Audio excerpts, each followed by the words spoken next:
Good day, ladies and gentlemen. My name is Goldie, marriage officer, and it gives me great pleasure to welcome you to another vlog in this series of vlogs about the legal requirements of getting married in South Africa. And this vlog is going to be more about the information that's required more than the documentation that's required. As a marriage officer, I have to complete a register, and I'll show you what that register looks like. And in that register, there's certain documentation that I need, yes, but there's certain information that I need. So this is the information that I'm going to need. Looking at the groom first, I'm going to need to obviously have a passport number if they're not South African, or an ID number. I will have to have the date of birth, the correct first names, full names, and obviously surnames of the groom.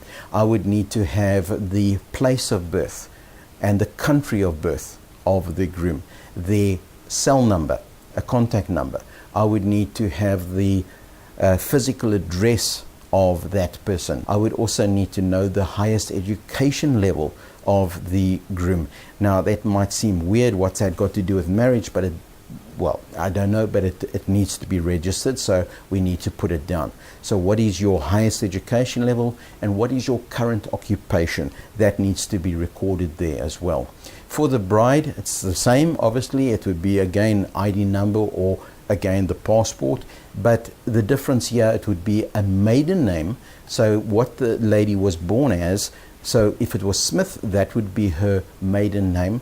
Her current surname would be the surname that she has currently. So if she's been married before and she was married to a Mr. Jones, then she would have the surname of Jones as a current surname. So that would be recorded on the register as well.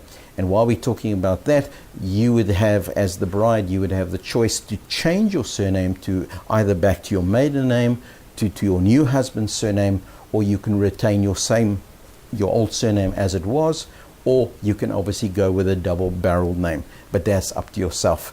But that is important because that is actually recorded on the register. When Home Affairs captures your register, they will automatically change your name on the system according to what I've written and you've requested. Again, I would need the telephone number, I would need the first and full names of the bride, I would need to know her date of birth, I would also need to know her current employment, what her occupation is. I would need to know what her highest education level is, and I would need to know obviously what her physical address is at that point in time.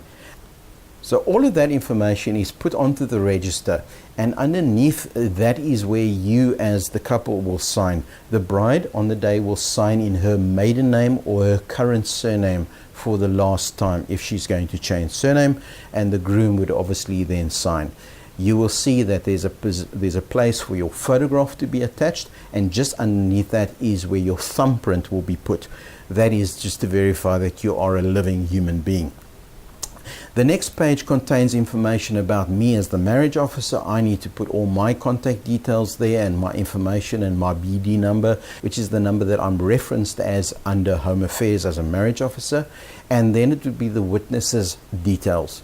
Now the witnesses' ID number and passport number would be put in there depending if they're South African or not, their surname, their first name, their telephone number, and obviously their signature. And the two witnesses would sign. And underneath that, I would sign as the marriage officer. So that would be the register completed.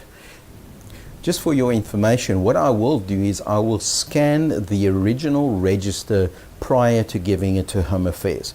Now the reason for that is that if in the future you should ever need a copy of your register, I will have an electronic version, a good clean scanned copy of that. I will be able to send that to you, and you'll be able to obviously do whatever you need to do. For instance, if you want to apply for an unabridged marriage certificate, you would need the copy of the register. So I would keep a scanned copy of that. I would then also keep a scanned copy of your marriage certificate. I would give you the original on the day, but I will also keep a scanned copy of the original so that if you ever need one in the future, I will be able to help you with that. Then I would also I would make sure that those documents, together with the registers, handed into Home Affairs, they would sign off that they received those documents from me, and they would obviously then capture onto the system please note that once I've handed the documentation over to Home Affairs, I no longer have any control over it.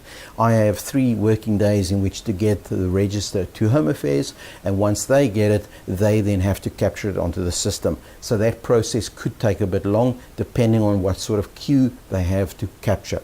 And it normally is that they have a little bit of a backlog that they have to capture, especially in the wedding season, as you can imagine. Now, on the day of the wedding, I said I will give you a marriage certificate. I will also give you 2 certified copies, and that is so that you can obviously put them in different places, so that if for some reason you do ever lose the original, you at least have got a certified or 2 certified copies.